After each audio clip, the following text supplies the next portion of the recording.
වර්තමාන කොවිඩ් තත්ත්වය ගැන සාකච්ඡා කිරීමේදී අපිට ඊයේ දිනය වෙනකන් යම්කිසි දිස්ත්‍රික් අපේ පරිපාලන දිස්ත්‍රික්ක ගත්තාම 25න් 24කට පමණ තමා රෝගීන් වාර්තා වෙමින් තිබුණේ.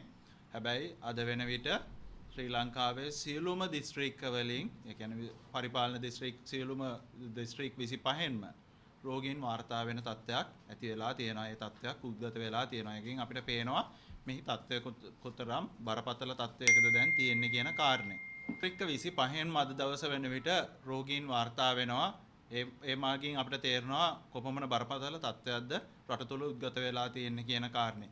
මේ ඔක්තෝබර් මාසයේදී කොවිඩ් රෝගීන් මුලින්ම වාර්තා වෙන්න පටන් ගත්තේ ගම්පහ දිස්ත්‍රික්කයේ මිනුවන්ගොඩ සහ පෑලියගොඩ ප්‍රදේශය ආශ්‍රිතව. ඒ කියන්නේ ගම්පහ දිස්ත්‍රික්කයෙන් රෝගීන් වාර්තා වෙන්න ආරම්භ වෙලා අපිට දැන් අද වෙනකොට දිස්ත්‍රික්ක 25න්ම රෝගීන් වාර්තා වෙනවා කියන එකෙන් පෙනී යන දේ තමා මේ ගම්පහ දිස්ත්‍රික්කයට සීමා වෙලා තිබුණු පොකුර යම් කිසි හේතුවක් නිසා සියලු දිස්ත්‍රික්ක සඳහා ව්‍යාප්ත වෙලා තියෙනවා. ඒ වෙනකොට අපි සෞඛ්‍ය වෛද්‍ය නිලධාරී කාර්යාල සංඛ්‍යාවෙන් ගත්තොත් අපගේ සෞඛ්‍ය වෛද්‍ය නිලධාරී කාර්යාල තියෙනවා 356ක්. එයින් 56කම අද වෙන විට රෝගීන් වාර්තා වෙනවා. මම මේ වසංගත රෝග විද්‍යා ඒකකය නිකුත් කළ මේ සිතියම ඔබට පෙන්වන්නේ. මේ සිතියම බැලුවාම පැහැදිලි වෙනවා. මේ තියෙන ඔක්තෝබර් 13 වෙනිදා සිතියම, ඔක්තෝබර් මාස 25 සහ නොවැම්බර් 1 වෙනිදා සිතියම. මෙහිදී පැහැදිලිවම පේන කාරණයක් තමයි මේ ගම්පහ දිස්ත්‍රික්කයේ ආශ්‍රිතව රෝගීන් වාර්තා වුණේ. මේ සෞඛ්‍ය වෛද්‍ය නිලධාරී කොට්ටාශ රෝගීන් වාර්තා වන සෞඛ්‍ය නිලධාරී කොට්ටාශ තමයි රතු පැහැන් තියෙන්නේ. ඒ කෙලෙසද වර්ධනය වෙලා තියෙන්නේ. රතු කලාප කොහොමද ව්‍යාප්ත වෙලා තියෙන්නේ කියන කාරණය අපිට මේ සිතියම බැලීම තුලින් පැහැදිලි වෙනවා. එතකොට මෙහි බරපතල කාරණය පැහැදිලි. ඒ වගේම අද වෙන විට පොලිස් බල ප්‍රදේශ 120ක පමණ ඇදිරි නීතිය යොදන්න සිද්ධ වෙලා තියෙනවා. එතකොට දැන් මේ වන විට යම්කිසි සාධනීය පියවර කිහිපයක්ම අරගෙන තියෙනවා මේ රෝග ව්‍යාප්තිය වීම වළක්වා ගන්න. නමුත් අපි අදටත් තවදුරටත් නිවැරදි කර යුතු කාරණා තියෙන හින්දායි ඒ කියන්නේ අපගේ යම්කිසි අඩුපාඩු කිහිපයක් තියෙන හින්දා තමයි රෝගීන් මේ විදිහට ව්‍යාප්ත වෙන්නේ. අපි මේ කාරණා පිළිබඳ විශ්ලේෂණාත්මකව හිතලා මේ නිවැරදි කරගත්තේ නැත්තම් තව සතියක් යනකොට මුළු ලංකා සිතියමෙන් භාගයක්ම රතු පැහැවෙයි. තව සති කිහිපයක් යනකොට සතියක් දෙකක් යනකොට මුළු ලංකාවම රතු පැහැවෙන්න පුළුවන්. එතකොට අපි මේ වෙලාවේ උත්සාහ කරන්නේ රටම වසා දැමීමකින් තොරව ලොක්ඩවුන් කිරීමකින් තොරව මේ රෝගය පාලනය කර ගැනීමට තමයි මේ වෙලාවේ උත්සාහ කරන්නේ. අපි එතකොට අදගත යුතු තීරණ අද ගන්න ප්‍රමාද වුණොත් යම්කිසි ප්‍රමාදයක් සිදු වුණොත් මේක ලංකා සිතියමෙන් භාගයකට වඩා රතු වෙන අවස්ථාවකට ගියොත් එහෙම නැත්නම් මුළු ලංකා සිතියම රතු වෙන අවස්ථාවකට ආවොත් අපිට මුළු රටම වසා දමන්න වෙනවා. ඒ තත්වයට නොයා අපි කොහොමද මේ රට මුළු රටම වසන්න නැතුව මේ කොවිඩ් ව්‍යාප්තිය වළක්වා ගන්න කියන කාරණය ගැන දැඩි අවධානයක් යොමු කරන්න ඕනේ. මේ වෙලාවේ අපගේ අලුත් සෞඛ්‍ය අධ්‍යක්ෂක ජෙනරාල්වරයෙකුත් පත් වෙලා තියෙන මේ මොහොතේ අපි දකිනවා යම්කිසි සාධනීය පියවර කිහිපයක්ම පහුගිය දිනවල සෞඛ්‍ය අමාත්‍යාංශය තුල ගන්නු ලබනවා. ඒ වගේම අපි ඊයේ දිනේ සෞඛ්‍ය අධ්‍යක්ෂක ජෙනරාල්තුමා හමු වෙලා මේ පිළිබඳ විශේෂ සාකච්ඡාවක් පැවැත්වුවා. රජයේ වෛද්‍ය නිලධාරී සංගමයේ විදිහට මේ රට පුරා ව්‍යාප්ත වීම වළක්වා ගැනීමට අවශ්‍ය සියලුම සහයෝගය කිසිම පදනම් විරහිතව අපි කිසිම අපි කියනවා කිසිම පැකිලීමකින් තොරව රජයේ වෛද්‍ය නිලධාරී සංගමයේ විදිහට අපි සහයෝගය ලබා දෙමින් ඉන්නවා. මේදී වැදගත් වෙන කාරණය තමයි මම දැන් කියන්න උත්සාහ කරන්නේ අපි කොහොමද මේ දිස්ත්‍රික්ක 25ටම ව්‍යාප්ත වෙලා තියෙන මේ මොහොතේ සෞඛ්‍ය වෛද්‍ය නිලධාරී කාර්යාලය 56කටම මේ රෝගය පැතිරලා තියෙන මොහොතේ තවදුරටත් රෝගීන් වාර්තා වීම ව්‍යාප්ත වීම වළක්වා ගන්නේ කොහොමද? මුළු රටම වැහිම වළක්වා ගැනීමට කළ යුත්තේ කුමක්ද කියන කාරණය පිළිබඳ අවධානය යොමු කරනවා. මෙහිදී ප්‍රධානම වැදගත් කාරණය තමයි රෝගීන් හඳුනා ගැනීමේ ක්‍රියාවලිය. එහෙම නැත්නම් අපි කියනවා සර්වේලන්ස් මෙකැනිසම් එක. එහෙම නැත්නම් ආවේශන ක්‍රියාවලිය. රෝගීන්ව ඒ වෙලාවේ අපිට හඳුනා ගැනීමට නොහැකි වුණොත් ඒ රෝගීන් හඳුනා ගැනීමට නොහැකි වුණොත් වෙන්නේ රතු කලාප. එහෙම නැත්නම් රෝගීන් වාර්තා වෙන කලාප. එහෙම නැත්නම් අවදානම් කලාප අපිට හඳුනා ගැනීම පරක්කු වෙන එක තමයි වෙන්නේ. ඒ පරක්කු වීම තමා මේ රතු කලාප ව්‍යාප්තියට බලපාලා තියෙන හේතුව. එහිදී රෝගීන් හඳුනා ගැනීමට තියෙන ක්‍රමවේදය ඔබ සියලු දෙනාම දන්නවා මේ පරීක්ෂණ ක්‍රමවේදය. PCR පරීක්ෂණ. එහිදී PCR පරීක්ෂණ ධාරිතාව වැඩි කර ගැනීම පිළිබඳ රජයේ වෛද්‍ය නිලධාරී සංගමය ඔබට මතක ඇති අපි පහුගිය මාර්තු මාසයේ ඉඳන්ම කතා කරන මාතෘකාව මේ PCR පරීක්ෂණ ධාරිතාව වැඩි කර ගැනීමේ අවශ්‍යතාවය. ඒ වගේම PCR පරීක්ෂණ වල ප්‍රමිතිය. ඒ සඳහා ලෝක සෞඛ්‍ය සංවිධානය සහ අන්තර්ජාතිකව තියෙන සම්මතකරණයන්ට යටත්ව අපගේ පරීක්ෂණාගාර සම්මතකරණයකට යටත් කරගත යුතුයි කියන කාරණය රජයේ වෛද්‍ය නිලධාරී සංගමය දිගින් දිගටම පෙන්වා දුන්නා. ඒත් එක්ක අද වෙනකොට මතුවලා තියෙන ගැටලුව තමයි මේ ධාරිතාවත් එක්ක ඇති වෙන ගැටලුව තමයි ඒ අවශ්‍ය සිදු කරන PCR පරීක්ෂණ වල වාර්තා එදිනම අපිට නොලැබී යාම.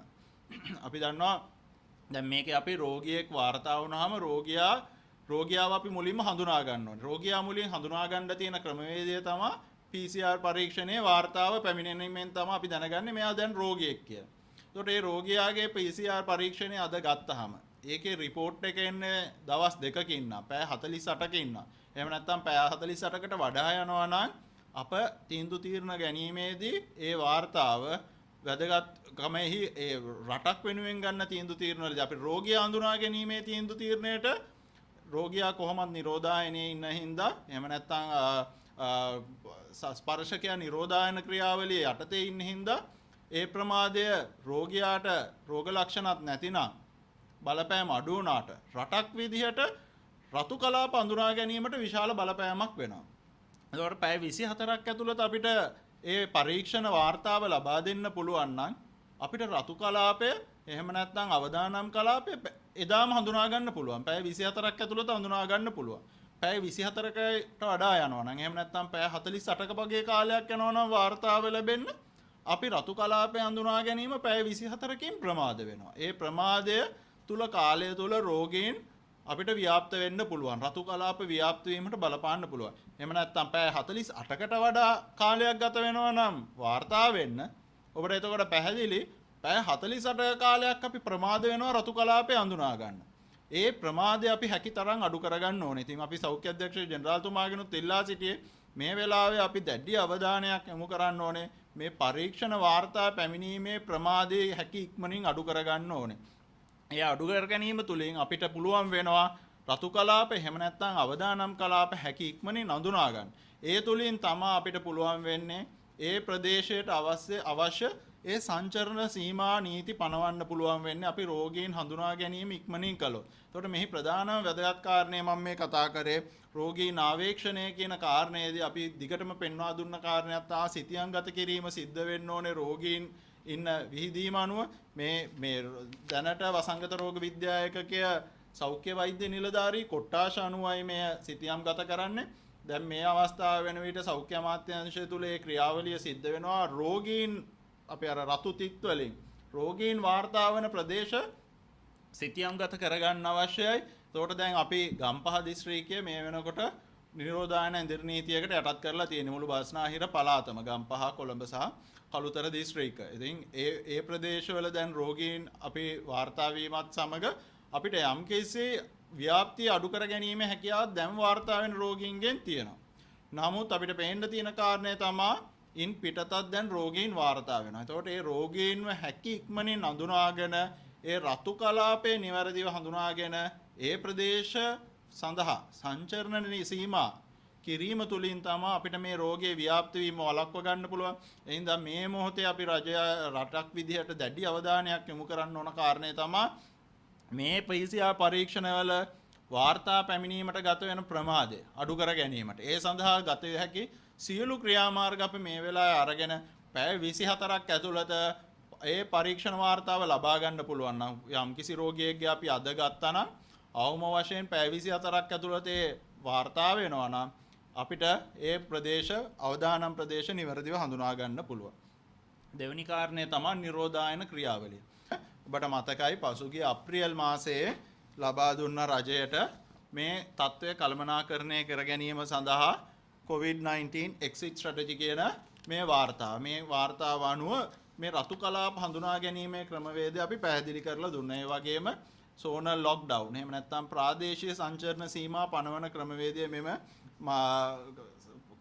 පත්‍රිකාවෙන් අපි පැහැදිලි කරලා දුන්නා. අතිගරු රජ ජනාධිපතිතුමන්ට මේ පත්‍රිකාව ලබා දුන්නා.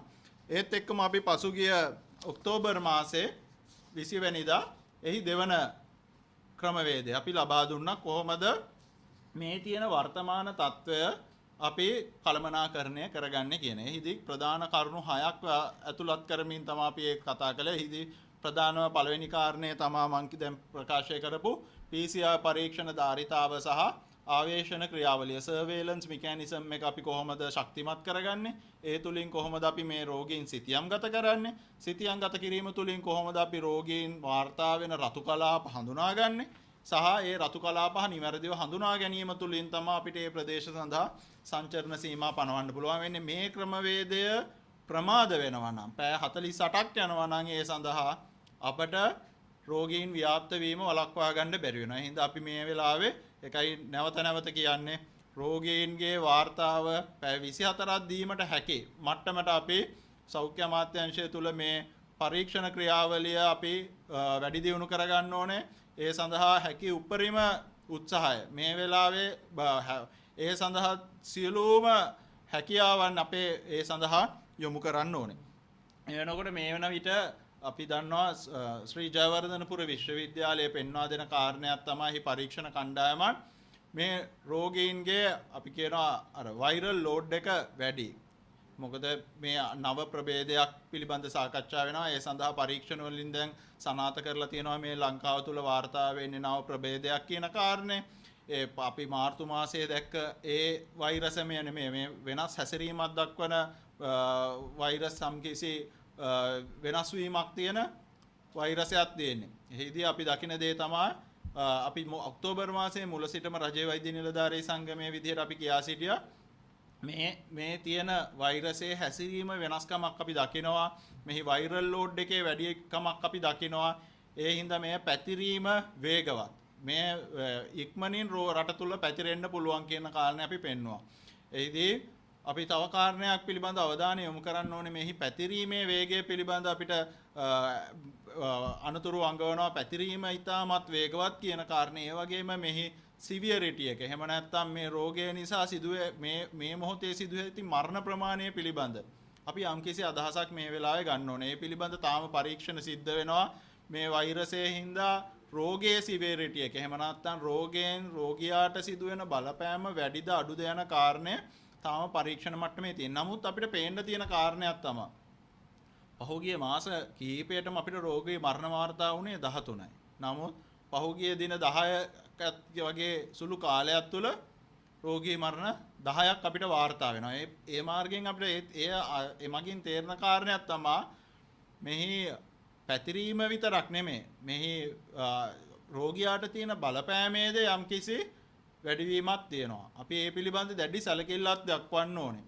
එහිදී අපි ඒකයි දිගින් දිගටම කියා සිටියේ රජ වෛද්‍ය නිලධාරී සංගමයේ විදිහට අපගේ වැඩිහිටි පරම්පරාව වැඩිහිටියන් ආරක්ෂා කරගන්න ඕනේ. මේ මොහොතේ අපිට විශාල සමාජ වගකීමක් තියෙනවා අපේ වැඩිහිටියන්ට අපේ අම්මට තාත්තට මේ රෝගය වැළඳීම වළක්වා ගැනීමට. ඒ වගේම බෝ නොවන රෝග තියෙන දියවැඩියාව, අධිරුධිර පීඩනය, හෘද රෝග, වකුගඩු රෝග එවැනි බෝ නොවන රෝග, ඒ වගේම පිළිකාව වැනි බෝ නොවන රෝග තියෙන අය අපි ආරක්ෂා කරගන්න අවශ්‍යයි.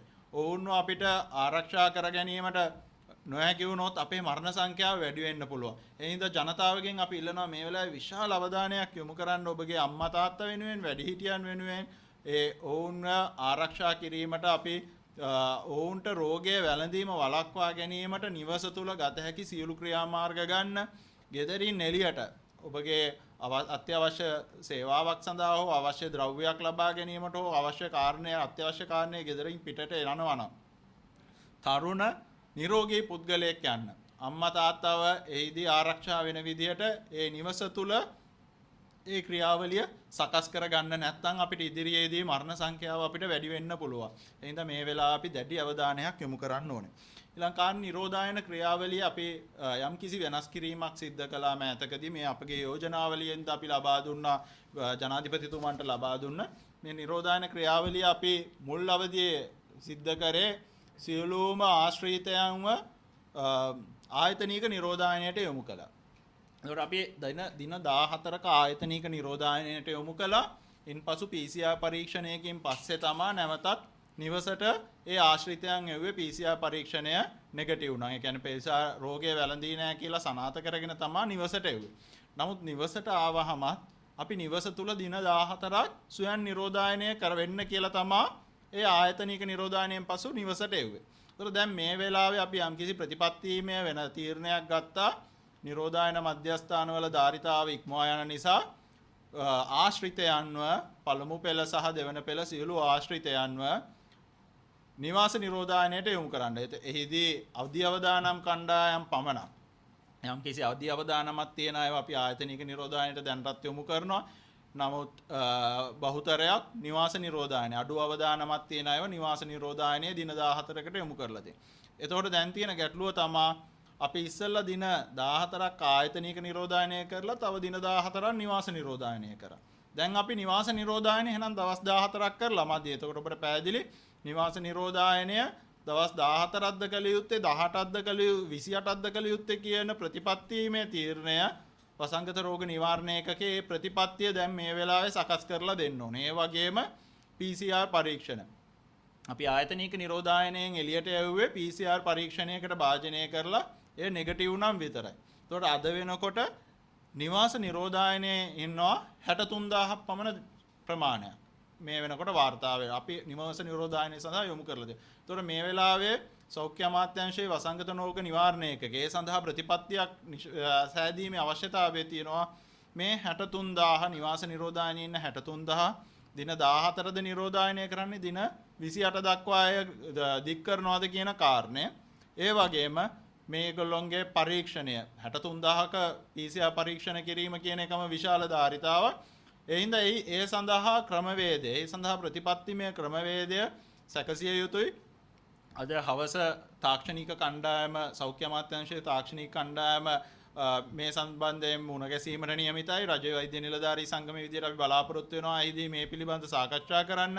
ඒ පිළිබඳ ඉක්මනින් ක්‍රමවේදයක් සැකසීම අත්‍යවශ්‍ය වෙනවා. ඊළඟ කාරණය තමයි මේ සමාජ දුරස්ථභාවය.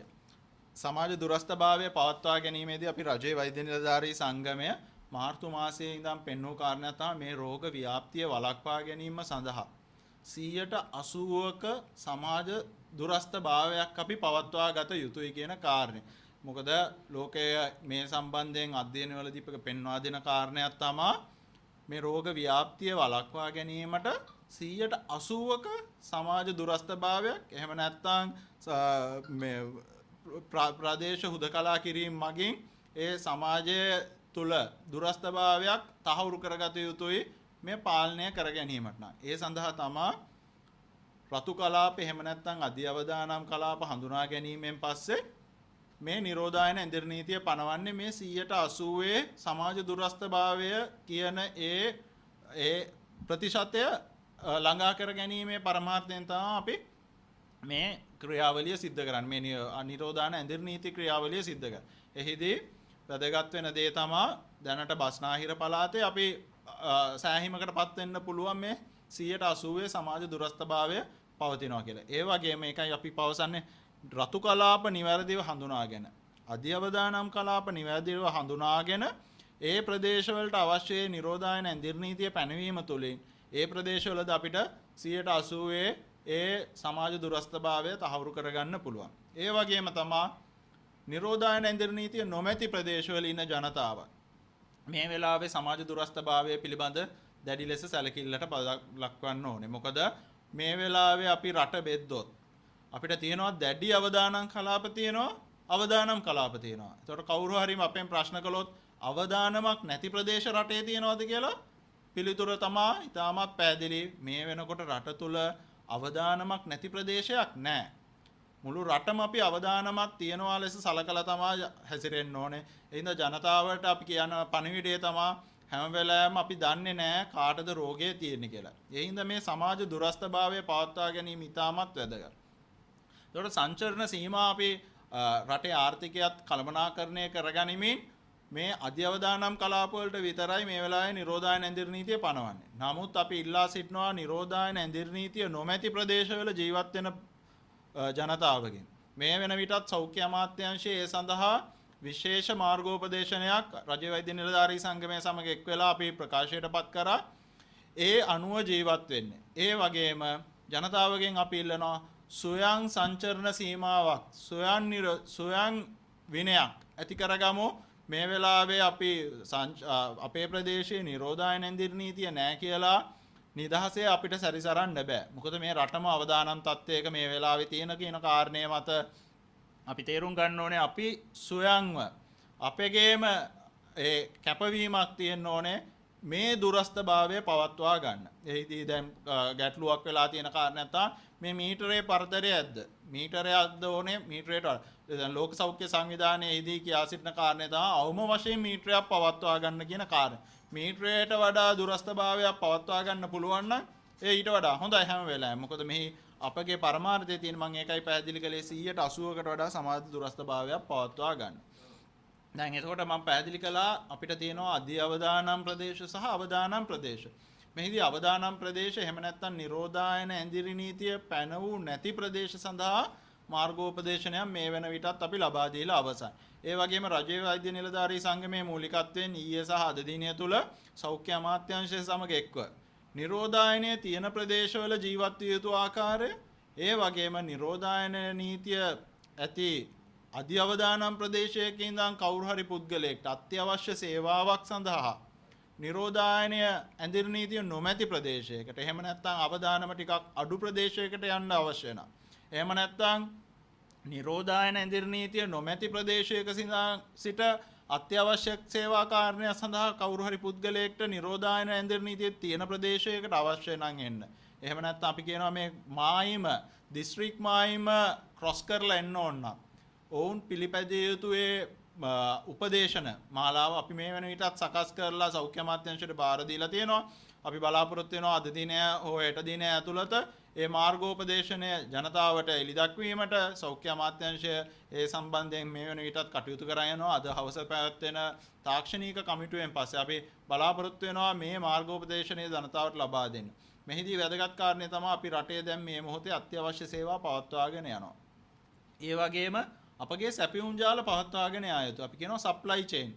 අපි දැක්ක දැන් මාළු වෙළඳ පොලක් කරා තමයි කියන්නේ අපේ සැපියුම් ජාල හරහා තමයි මේ රෝගීන් ව්‍යාප්ත වීමක් සිද්ධ වුනේ. සැපියුම් ජාලවල සේවය කරන පුද්ගලයන් හරහා ඒ ආශ්‍රිතව කටයුතු කරන අය හරහා තමයි මේ රෝගය දැන් පෑලියගොඩ මාළු වෙළඳ පැලේ සිට මුළු රට පුරාටම පැතිරලා ගිහින් තියෙනවා. ඒතකොට එහි යම්කිසි අඩුපාඩුවක් හින්දායි මේක රට පුරාම පැතිරලා ගිහින් තියෙන්නේ.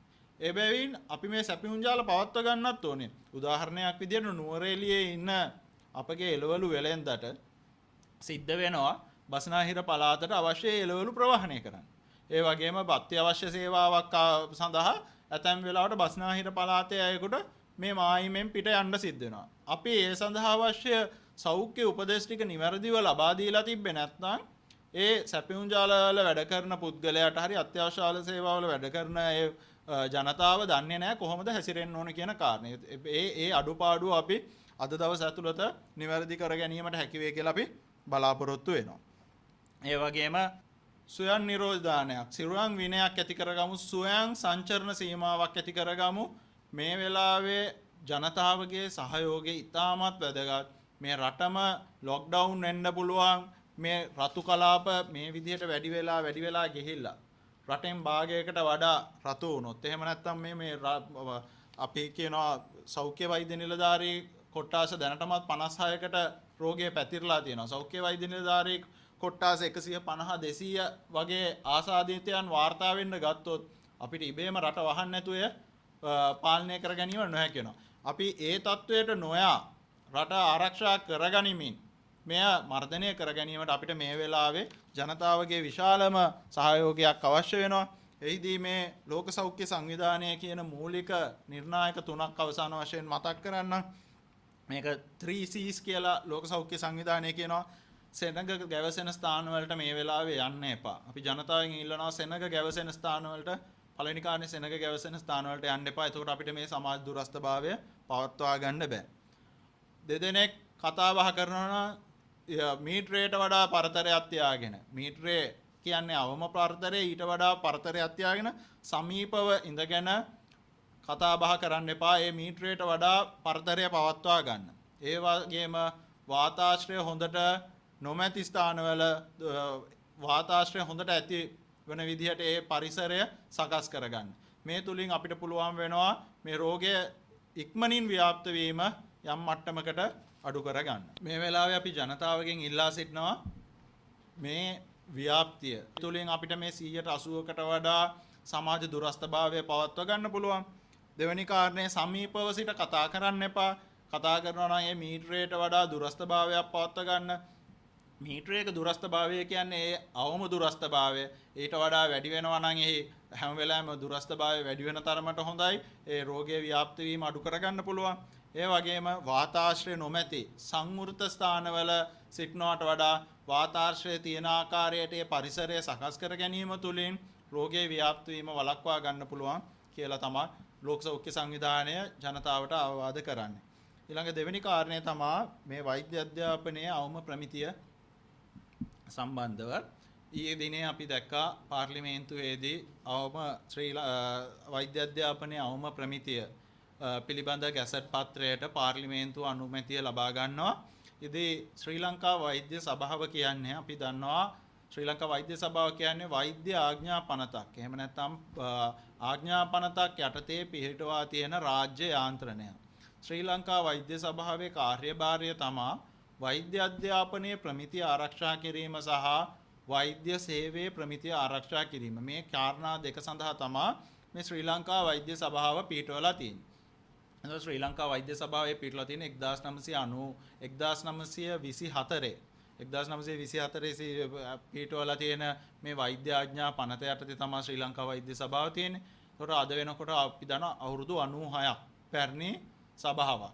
එහෙම නැත්නම් මේ වෛද්‍ය අධ්‍යාපනයේ ප්‍රමිතිය ආරක්ෂා කිරීමට මේ සභාව පිටලා ඒ වගේම වෛද්‍ය සේවයේ ප්‍රමිතිය ආරක්ෂා කිරීමට මේ සභාව පිටවලා වසර 96ක් වෙනවා.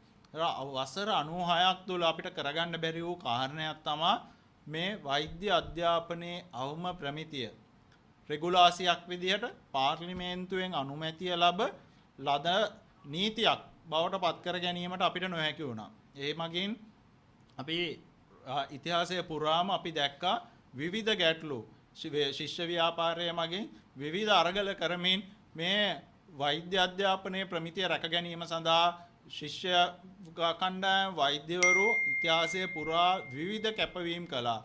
ඒ කැපවීම් අපේ මෑතම කාලයකට ගියොත් සයිටම් විශ්වවිද්‍යාලය අපි දැක්කා එහි අවම ප්‍රමිතිය අපි ප්‍රමිතිය නොමැති කාරණේ රජයේ වෛද්‍ය නිලධාරී සංගමයේ දිගින් දිගටම පෙන්වා දුන්නා.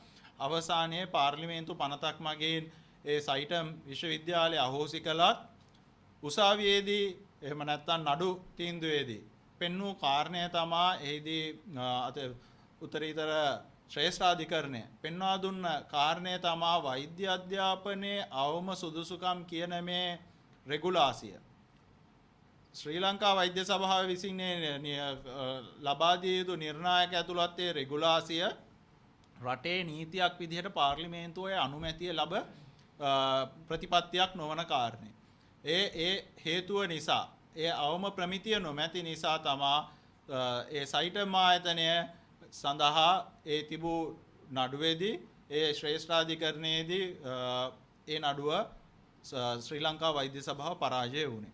ඒ වගේම රජයේ වෛද්‍ය නිලධාරී සංගමයේ විදිහට අපි පහුගිය කාලේ පෙන්වා දුන්නා උසස් පෙළ විභාගයට F3ම තියෙන. එහෙම නැත්නම් උසස් පෙළ විභාගයේ සියලු විෂයන් අසමත් අය, ඒ වගේම උසස් පෙළ විභාගයට ජීව විද්‍යාංශය හදාරපු නැති අය, ඒ වගේම ඇතැම් අය උසස් පෙළ විභාගයට ඉඳගත්තෙත් නැති. අවම සුදුසුකමක් නැති පුද්ගලයන් වෛද්‍යවරුන් වීමට හැකියාවක් මේ රටේ තිබුණා. ඒ සඳහා විශාල අරගලයක් විශාල සටනක් රජයේ වෛද්‍ය නිලධාරී සංගමය කළා. පහුගිය කාලේ රාජිත සේනාරත්න සෞඛ්‍ය අමාත්‍යවරයා හිටපු අමාත්‍යවරයා කාලේ අපි පෙන්වා දුන්නා මේ වෛද්‍ය අධ්‍යාපනයේ අවම ප්‍රමිතිය ප්‍රමාද කිරීම තුලින් මේ අපගේ වෛද්‍ය සේවයට වෛද්‍ය අධ්‍යාපනයට සිදුවෙන හානිය පිළිබඳ. නමුත් අපි දැක්ක දිගින් දිගටම රාජිත සේනාරත්න සෞඛ්‍ය අමාත්‍යවරයා ඉන්න සමයේ මේ ගැසට් පත්‍රය ප්‍රමාද කරා. එක් අවස්ථාවක අපි 2018 වසරේ රජයේ වෛද්‍ය නිලධාරී සංගමයේ 2018 වසරේ සහ 2019 වසරේ වෘත්තීය සමිති ක්‍රියාමාර්ගයකට යොමු වෙලා රජයෙන් ඉල්ලා සිටියා මේ අවම ප්‍රමිතියේ ගැසට් පත්‍රය සඳහා පාර්ලිමේන්තු අනුමැතිය ලබා දෙන්න කියලා. එපිට ඔයගලන්ට මතක ඇති රජය අපිට ජනතාවට මතකයි ඒ වෙලාවේ රාජිත සේනාරත්න කියා සිටියේ මේ ගැසට් පත්‍රයට අවශ්‍ය ඔක්කොම කරලා දෙන්නේ මේ රජයේ වෛද්‍ය නිලධාරී සංගමයේ මේ බොරුවට ස්ට්‍රයික් කරන්න කියලා. නමුත් අපි රාජිත සේනාරත්නගේ වසර 5ක කාලය තුල අපි දැක්කේ නෑ මෙය සම්මත කිරීමට කිසිදු ක්‍රියාමාර්ගයක් ගන්නවා. ඔහු හිතා මතා ප්‍රමාද කරමින් හිටියේ. වෛද්‍ය අධ්‍යාපනයේ ප්‍රමිතිය කිව්වහම කාරණා කීපයක් තියෙනවා. එක් කාරණයක් තමයි වෛද්‍ය අධ්‍යාපනය සඳහා ලබා ගැනීමට තියෙන අවම ඇතුළත් වීමේ සුදුසුකම. ඒ වගේම වෛද්‍ය විද්‍යාලයේ ප්‍රමිතිය. ඒ වගේම වෛද්‍ය විද්‍යාලයේ ඒ උගන්වන පාඨමාලාවේ ප්‍රමිතිය. ඒ වගේම අපගේ සායන අපි දන්නවා වැදගත්ම කාරණයක් තමයි වෛද්‍යවරයෙක් බිහි කිරීමේදී සායනීක පුහුණුව. ඒ සායනීක පුහුණුව ලබා ගන්නා රෝහල් වල ඒ සඳහා තිබිය යුතු අවම ප්‍රමිතිය කියන කාරණය. ඒ වගේම අවසානයේදී වෛද්‍ය අධ්‍යාපනයේ වෛද්‍ය විද්‍යාලයේ අවසන් විභාග වලට මුහුණ දෙනවා. ඒ වගේම ඇගයීම් විවිධ ක්‍රම තියෙනවා. ඒ වෛද්‍යවරයෙක් වීමට පෙර ඒ ඇගයීම් කරන ක්‍රමවේදයේ ප්‍රමිතිය. මේ කාරණා සියල්ලම එකතු වූ දෙයක් තමයි මේ වෛද්‍ය අධ්‍යාපනයේ අවම ප්‍රමිතිය කියන ගැසට් පත්‍රය. මේ සම්බන්ධයෙන් රජයේ වෛද්‍ය නිලධාරී සංගමයේ දිගටම ඉල්ලා සිටියා මේ ගැසට් පත්‍රයට අවශ්‍ය පාර්ලිමේන්තු අනුමැතිය ලබා දෙන්න කියලා. අපි දැක්ක නමුත් පහුගිය රාජිත සේනාරත්න සමය තුල එය හිතාමතාම ප්‍රමාද කරනවා. ඒකට මේ වසර 96ක් අපිට බැරි වුණු දෙයක් තමයි ඊයේ පාර්ලිමේන්තුවේදී සම්මත වුණේ. ඒ හින්දා අපි රජයේ වෛද්‍ය නිලධාරී සංගමයේ විදියට විශ්වාස කරනවා ඊයේ දිනය මේ රටේ සියලුම ජනතාවට ඓතිහාසික දවසක්. මොකද අපි මේ කොවිඩ් වසංගතයේදී දකින දෙයක් තමයි අපේ වෛද්‍ය සේවයේ ප්‍රමිතිය කියන කාරණය ඉහළ මට්ටමක පවත්වා ගැනීමේ වැදගත්කම. ඊයේ දිනේ සිදු ඓතිහාසික සිදුවීමත් එක්ක එහෙම නැත්නම් පාර්ලිමේන්තුවේ මේ වෛද්‍ය අධ්‍යාපනයේ අවම ප්‍රමිතියට අනුමැතිය ලබා ගැනීමේ ක්‍රියාවලියත් සමග අපට ඉදිරියේදී හැකි වෙනවා රජයේ ප්‍රතිපත්තියත් සමග පිළිටුවා යමින් මේ අධ්‍යාපනයේ වෛද්‍ය අධ්‍යාපනයේ ප්‍රමිතිය මින් ඉහළ මට්ටමකට ගෙනහල්ලා මේ වෛද්‍ය සේවයේ ප්‍රමිතිය මීට වඩා හොඳ මට්ටමකට ඉදිරියේදී ගෙන එනවා. මේ සම්බන්ධයෙන් කටයුතු කරලා අපි ඉතාමත් ස්තුතිවන්ත වෙන්න ඕනේ අපගේ සෞඛ්‍ය ඇමතිතුමියට ගරු පවිත්‍රා දේවී වන්‍යාරච්චි මැතිණියට. එතුමිය ඉතාමත් කෙටි කාලයක් තුල මේ වෛද්‍ය අධ්‍යාපනයේ අවම ප්‍රමිතිය ගැසට් පත්‍රය පාර්ලිමේන්තුවට ඉදිරිපත් කරලා එහි තියෙන අඩුපාඩු යම් ප්‍රමාණයකට නිවැරදි කරලා එය සඳහා පාර්ලිමේන්තු අනුමැති ඊයේ දිනේ ලබා දුන්නා. ඒ තුලින් මේ රටේ වසර 96ක ඓතිහාසිකව කිරීමට බැරි වූ කාරණයක් කරදීම සම්බන්ධයෙන් අපි ගරු පවිත්‍රා දේවී වන්‍යාරච්චි මැතිණියට ස්තුතිවන්ත වෙනවා. ඒ වගේම සභානායක ගරු දිනේෂ් ගුණවර්ධන මහතාට අමාත්‍යතුමාටත් අපි ස්තුතිවන්ත වෙන්න ඕනේ. අපි දැක්කා පාර්ලිමේන්තුවේදී මෙම ගැසට් පත්‍රය සම්මත කර ගැනීම වැළැක්වීමට විවිධ පාර්ශ්ව උත්සාහ කරා. එහිදී අවම සුදුසුකම කියන කාරණේ යම්කිසි අඩුපාඩු තියෙන්න පුළුවන්.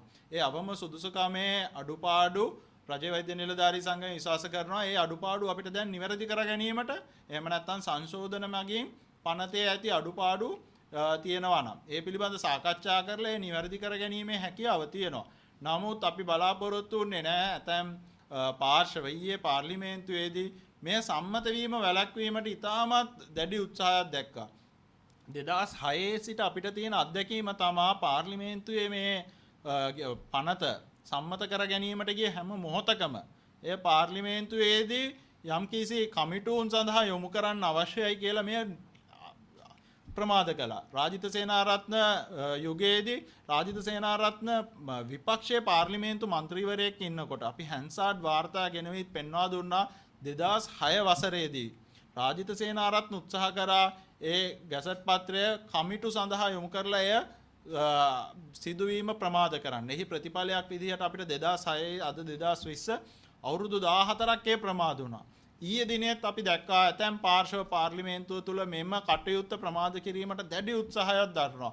ඒ කමිටු සඳහා යොමු කරන්න ඕනේ, තව අධ්‍යයනය කරන්න ඕනේ කියලා මේ ශ්‍රී ලංකා වෛද්‍ය සභාව විසින් සාධන ලද ගැසට් පත්‍රයක්. ඒතර ශ්‍රී ලංකා වෛද්‍ය සභාව තමා මේ සඳහා දැනුම තියෙන තාක්ෂණික කණ්ඩායම ඉන්නේ. අපි දකිනවා පාර්ලිමේන්තු මන්ත්‍රීවරුන් කියනවා මේක අපිට තව අධ්‍යයනය කරන්න ඕනේ කියලා. අධ්‍යයනය කිරීමට අවශ්‍ය නම් ඒ අධ්‍යයනය කිරීමට කාලය තිබුණා. එහි සංශෝධන විය යුතු කාරණා තියෙනවා. නමුත් මෙහි අඩුම තරමේ අපිට අඩිතාලම අවශ්‍යයි. මේ අපේ වෛද්‍ය අධ්‍යාපනයේ තිබුණේ අර gedara වැටක් නැති වටේ වැටක් නැති ගෙයක් වගේ. ඕන හොරෙක්ට ගේ ඇතුළට රින්ගන්න පුළුවන් වටපිටාවක් තමයි අපේ මේ වෛද්‍ය අධ්‍යාපනය කියන ගෙදරට තිබුණේ. ඊයේ දවසේ අපි මේ වැට ගහගත්තා. ඒතර වැටේ පොඩ්ඩක් උස වෙන්න ඕනේද? වැට පොඩ්ඩක් තව මේ මීට වඩා තාප්පයක් ගහ ගන්නවද කියන කාරණා ඒ සංශෝධන දැන් අපිට කරගන්න පුළුවන්. නමුත් මේ වැට ගහගන්න අවුරුදු 96ක් ගියා.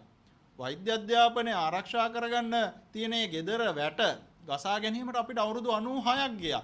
එයත් ප්‍රමාද කිරීමට ඇතැම් පාර්ශව අපි දැක්කා ඊයේ උත්සාහ කරන ආකාරය. නමුත් අපි සෞඛ්‍ය අමාත්‍යතුමියට ස්තුතිවන්ත වෙන්න ඕනේ අපිට වැට ගහලා දුන්න අපිට මේ වෛද්‍ය අධ්‍යාපනයේ ප්‍රමිතිය ආරක්ෂා කර ගැනීමට අවශ්‍ය ගෙදරට වැට ගහලා දුන්නා. ඒ වැට තව ටිකක් උස් කරගන්න ඒ වගේ අවශ්‍යතාව තියෙනවා. ඒ සඳහා අපිට සංශෝධන ඉදිරිපත් කිරීම කියන කාරණය සාකච්ඡාවේ තිබිය යුතු කාරණා. එය නිවැරදි යුතු කාරණා. නමුත් මේ වෙලාවේ අපිට මේ වැට ගහලා දීම සම්බන්ධයෙන් වෛද්‍ය අධ්‍යාපනයේ අවම ප්‍රමිතිය ගැසට් පත්‍රයේ පාර්ලිමේන්තුවේ සම්මත කර දීම සම්බන්ධයෙන් අපේ සෞඛ්‍ය අමාත්‍යතුමියට විශේෂ ස්තුතියක් මේ වෙලාවේ පුද කරනවා.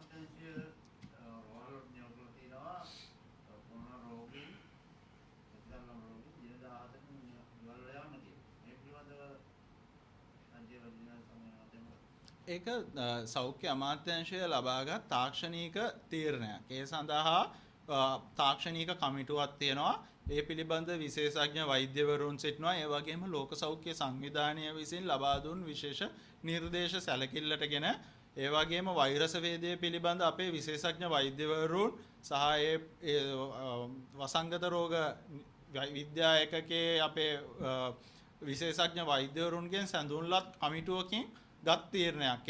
එය ලෝක සෞඛ්‍ය සංවිධානයේ දැනට තියෙන නිර්ණායක. ඒ වගේම මේ තාක්ෂණික තීරණය ගන්නකොට අපි දන්නවා අපේ ඉන්නවා විශේෂඥ වෛද්‍යවරුන් ශ්‍රී ලංකාවෙන් පිටත් මේ පිළිබඳ විශේෂඥ මහාචාර්ය මලික් පීරිස් වැනි විශේෂඥ වෛද්‍යවරු අපේ හොංකොං රාජ්‍යයේ මේ වෙලාවේ ඉන්නවා. එතුමා මේ පිළිබඳ ඉන්න ඉතාමත් දැනුම තියෙන විශේෂඥවරයෙක් මහාචාර්යවරයෙක්. එවැනි පුද්ගලයන්ගෙන් සැඳුම්ලත් ඔවුන්ගේ එකතු වෙලා ගත්ත තීරණයක් තමයි මේ දවස් 14ක රෝග නිරෝධායන අවසන් වීම නෙමෙයි. මම හිතන්නේ ඔබේ ප්‍රශ්නේ අඩුපාඩුවක් තිබ්බා.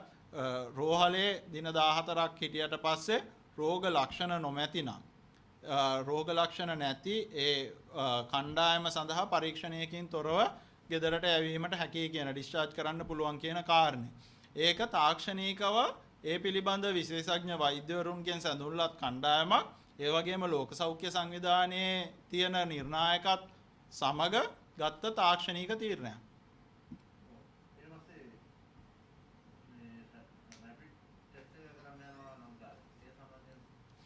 ඒ පිළිබඳවද මේ වෙන විට තාක්ෂණ සෞඛ්‍ය අමාත්‍යාංශයේ තාක්ෂණික කණ්ඩායම දීර්ඝව සාකච්ඡා වෙන කාරණයක්. මම අර පෙර කිව්වා වගේම මහාචාර්ය මලික් පීරිස් මහතුමාද ඇතුළුව මේ වෛරස වේද විද්‍යාඥයින් වෛරස වේදයේ පිළිබඳ විශේෂඥ වෛද්‍යවරුන් ඇතුළත් ඒ කණ්ඩායම මේ පිළිබඳ මේ වන විටත් ඒ අවශ්‍ය පරීක්ෂණ සිද්ධ කරමින් යනවා.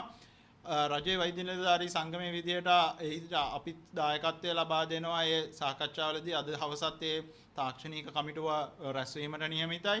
එහිදී මේ වෛරස් ඇන්ටිජන් ටෙස්ට් එක රැපිඩ් ඇන්ටිජන් ටෙස්ට් එක සම්බන්ධයි ඔබ ඔය ප්‍රශ්න කරන්නේ.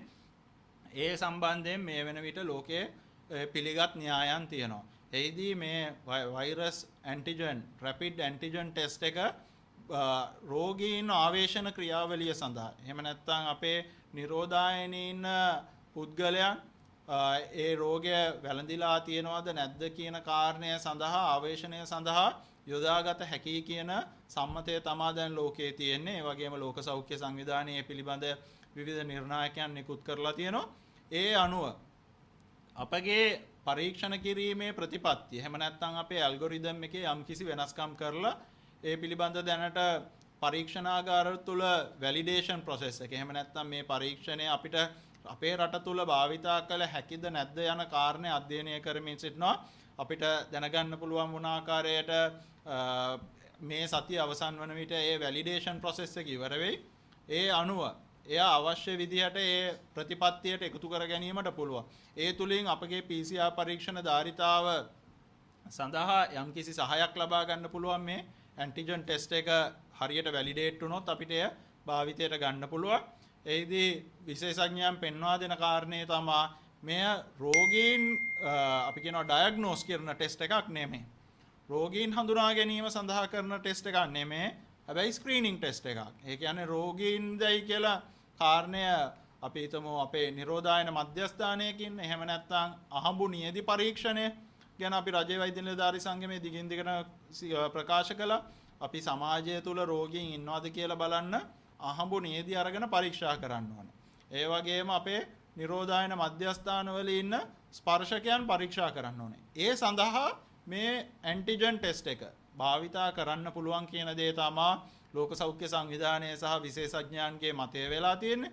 ඒ අනුව මේ වැලිඩේෂන් ප්‍රොසෙස් එක නිවැරදි වුණොත් ඒ සාර්ථක වුණොත් මම හිතනවා අපිට ඉදිරි සතිය ඇතුළත අපගේ ප්‍රතිපත්තිය වෙනස් කරලා විශේෂඥ මතය අනුව මේ පරීක්ෂණය අපගේ ක්‍රමවේදයට ඇතුළත් කරගන්න පුළුවන් වෙයි කියලා.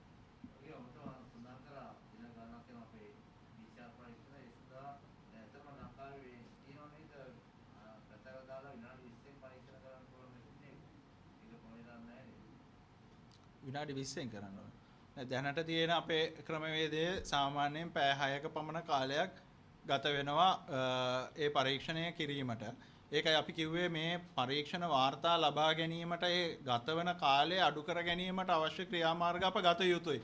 මේ වෙලාවේ අපිට තියෙන ප්‍රධානම කාරණයක් තමයි අපිට පැය 24ක් ඇතුළත පරීක්ෂණ වාර්තාව ලබා ගැනීමට අපගේ ක්‍රමවේදය සකස් කරගන්න පුළුවන් නම් අපිට පුළුවන් වෙනවා රෝගීන් වාර්තා වෙන කලාප ඉක්මනට හඳුනා ගන්න. අපගේ රතු කලාප එහෙම නැත්නම් අවදානම් කලාප අපි ඉක්මනින් හඳුනා ගන්න ඕනේ. ඒ ප්‍රමාදයකින් තොරව සිද්ධ කරගත්තොත් තමයි අපිට අපගේ අවදානම් කලාප නිවැරදිව හඳුනා ගන්න පුළුවන් වෙන්නේ. මේ වෛද්‍ය අධ්‍යාපනයේ අවම ප්‍රමිතිය සම්බන්ධව ඊයේ දිනේ අපි දැක්කා පාර්ලිමේන්තුවේදී අවම වෛද්‍ය අධ්‍යාපනයේ අවම ප්‍රමිතිය පිළිබඳ ගැසට් පත්‍රයට පාර්ලිමේන්තුව අනුමැතිය ලබා ගන්නවා.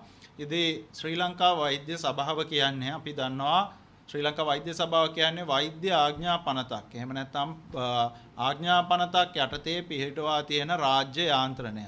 ශ්‍රී ලංකා වෛද්‍ය සභාවේ කාර්යභාරය තමයි වෛද්‍ය අධ්‍යාපනයේ ප්‍රමිතිය ආරක්ෂා කිරීම සහ වෛද්‍ය සේවයේ ප්‍රමිතිය ආරක්ෂා කිරීම. මේ කාරණා දෙක සඳහා තමයි මේ ශ්‍රී ලංකා වෛද්‍ය සභාව පිහිටවලා තියෙන්නේ.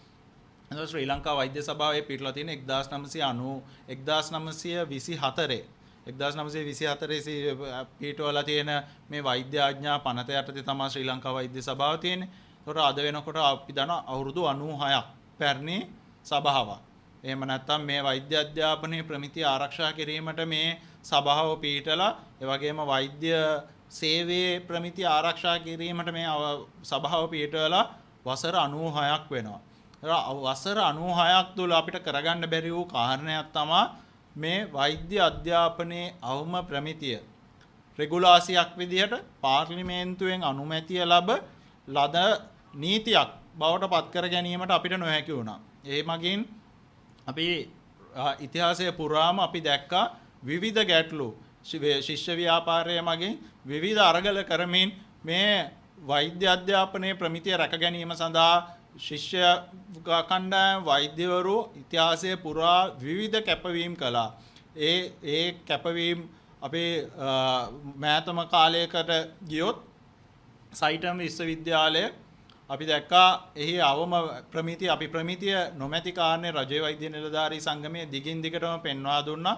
අවසානයේ පාර්ලිමේන්තු පනතක් මගින් ඒ සයිටම් විශ්වවිද්‍යාලය අහෝසි කළත් උසාවියේදී එහෙම නැත්නම් නඩු තීන්දුවේදී පෙන්වූ කාරණය තමයි එහිදී උත්තරීතර ශ්‍රේෂ්ඨාධිකරණය පෙන්වා දුන්න කාරණය තමයි වෛද්‍ය අධ්‍යාපනයේ අවම සුදුසුකම් කියන මේ රෙගුලාසිය ශ්‍රී ලංකා වෛද්‍ය සභාව විසින් ලබා දිය යුතු නිර්ණායක ඇතුළත් රෙගුලාසිය රටේ නීතියක් විදිහට පාර්ලිමේන්තුවේ අනුමැතිය ලැබ ප්‍රතිපත්තියක් නොවන කාරණේ.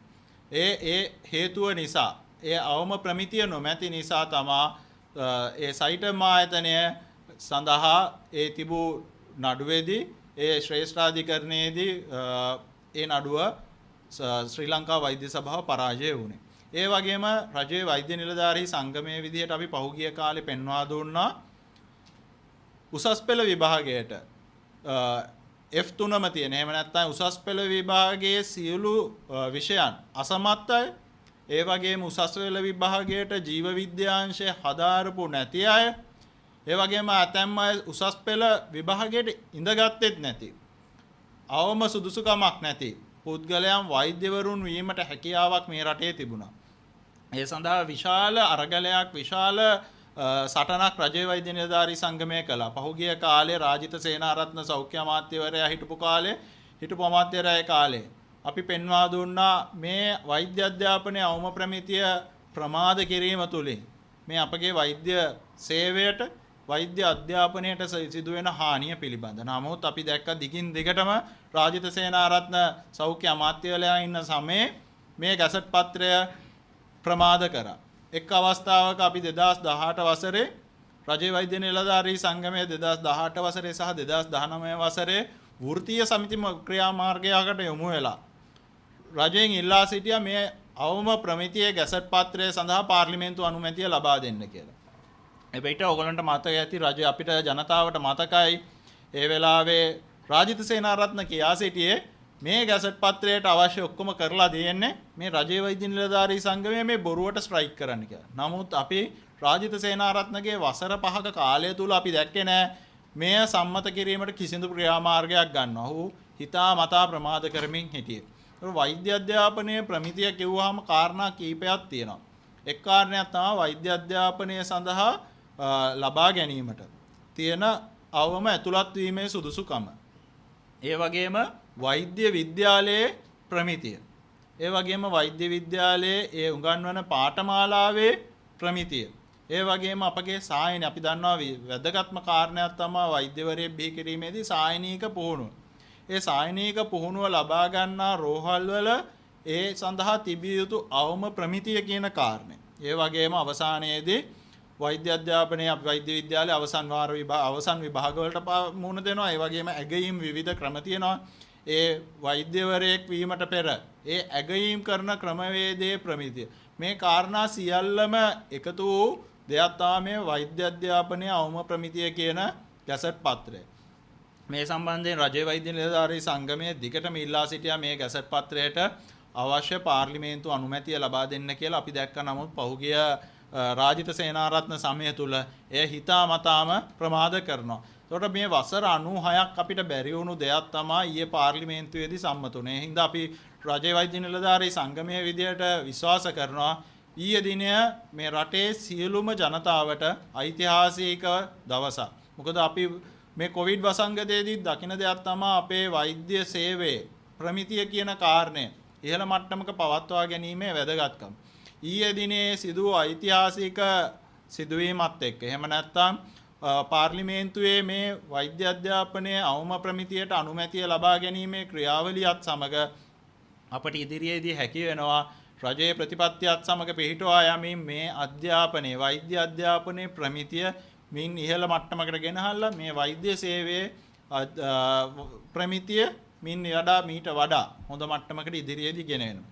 මේ සම්බන්ධයෙන් කටයුතු කළ අපි ඉතාමත් ස්තුතිවන්ත වෙන්න ඕනේ අපගේ සෞඛ්‍ය ඇමතිතුමියට, ගරු පවිත්‍රා දේවී වන්‍යාරච්චි මැතිණියට, එතුමිය ඉතාමත් කෙටි කාලයක් තුළ මේ වෛද්‍ය අධ්‍යාපනයේ අවම ප්‍රමිතිය ගැසට් පත්‍රය පාර්ලිමේන්තුවට ඉදිරිපත් කරලා එහි තියෙන අඩුපාඩු යම් ප්‍රමාණයකට නිවැරදි කරලා එය සඳහා පාර්ලිමේන්තු අනුමැති ඊයේ දිනේ ලබා දුන්නා. ඒ තුලින් මේ රටේ වසර 96ක ඓතිහාසිකව කිරීමට බැරි වූ කාරණයක් කරදීම සම්බන්ධයෙන් අපේ ගරු පවිත්‍රා දේවී වන්‍යාරච්චි මැතිණියට ස්තුතිවන්ත වෙනවා. ඒ වගේම සභානායක ගරු දිනේෂ් ගුණවර්ධන මහතාට අමාත්‍යතුමාටත් අපි ස්තුතිවන්ත වෙන්න ඕනේ. අපි දැක්කා පාර්ලිමේන්තුවේදී මෙම ගැසට් පත්‍රය සම්මත කර ගැනීම වැළැක්වීමට විවිධ පාර්ශ්ව උත්සාහ කරා. එහිදී අවම සුදුසුකම කියන කාරණේ යම්කිසි අඩුපාඩු තියෙන්න පුළුවන්.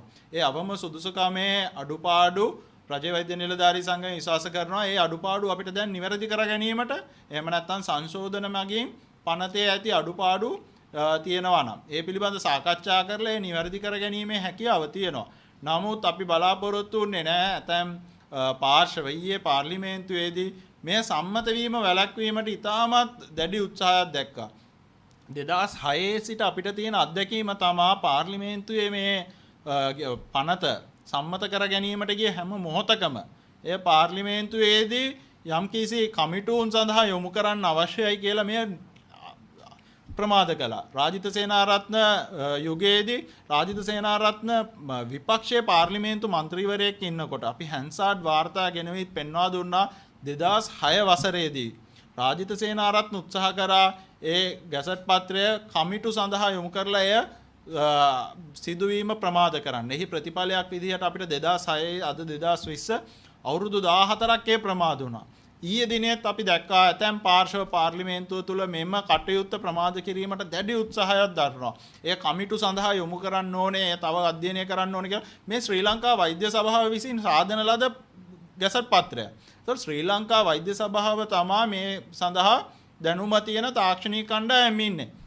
අපි දකිනවා පාර්ලිමේන්තු මන්ත්‍රීවරුන් කියනවා මේක අපිට තව අධ්‍යයනය කරන්න ඕනේ කියලා. අධ්‍යයනය කිරීමට අවශ්‍ය නම් ඒ අධ්‍යයනය කිරීමට කාලය තිබුණා.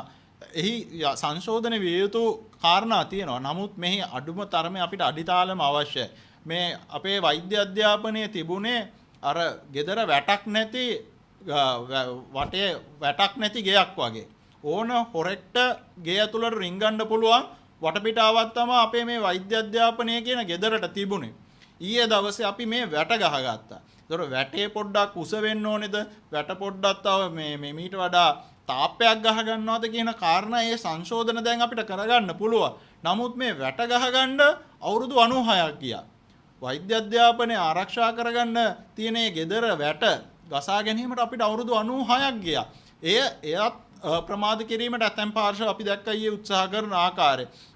නමුත් අපි සෞඛ්‍ය අමාත්‍යතුමියට ස්තුතිවන්ත වෙන්න ඕනේ අපිට වැට ගහලා දුන්න අපිට මේ වෛද්‍ය අධ්‍යාපනයේ ප්‍රමිතිය ආරක්ෂා කර ගැනීමට අවශ්‍ය ගෙදරට වැට ගහලා දුන්නා. ඒ වැට තව ටිකක් උස් කරගන්න ඒ වගේ අවශ්‍යතාව තියෙනවා. ඒ සඳහා අපිට සංශෝධන ඉදිරිපත් කිරීම කියන කාරණය සාකච්ඡාව තිබිය යුතු කාරණා.